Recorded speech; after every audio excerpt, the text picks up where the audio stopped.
હું જેલર સાહેબ બોલું છું, એમના મિસિસ બોલો છો ને? હા, તો મને કીધું હતું કે મારા મિસિસને કહી દેજો સાહેબ, કોઈ ચિંતા કરે નહીં, એમને વીઆઈપીમાં રાખ્યા છે અને જમવાનું ટિફિન ચાલુ કરી દીધું છે શીખીબેન. અને મને કીધું હતું કે મિસિસને સાહેબ કહેજો ગૂગલ પે કરવાનું છે બેન. કેટલું પેમેન્ટ? 15,000 જ્યાં સુધી રહેશે ને. કેટલા દિવસ મહિનો 2 મહિના તો રહેશે ને, 2-3 મહિના.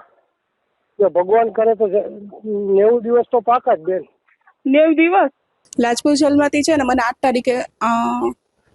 તારીખે ફોન આવ્યો 6:30 એ કે લાજપુર જેલર બોલું છું, એ કે તમારો હસબન્ડ, એ કે સ્મિતે તમારો નંબર આપ્યો છે, મને એમ કીધું એને કે તમારા હસબન્ડે મને એમ કીધું કે 15,000 ટ્રાન્સફર કરો, એમને છે ને વીઆઈપી સુવિધા આપીએ છીએ અમે, કે ગાદલું ગોધરા ટિફિન તે કે બધું અમે એમને છે ને આપીએ છીએ અહીંયાથી, કે તમે 15,000 ટ્રાન્સફર કરો, પૈસા ટ્રાન્સફર કરો છો. મેં કીધું મારા હસબન્ડ ત્યાં આવવાના છે, અને એકચ્યુઅલી મારા હસબન્ડ હતા કોર્ટમાંથી એ લોકો જો નીકળ્યા નહોતા, ત્યારે પહેલા મને ફોન આવી ગયો કે તમે મને 15,000 આપો. એ કે તમે 15,000 નહીં આપો ને તો એને મેં અત્યારે કે મારવા લાગુ છું.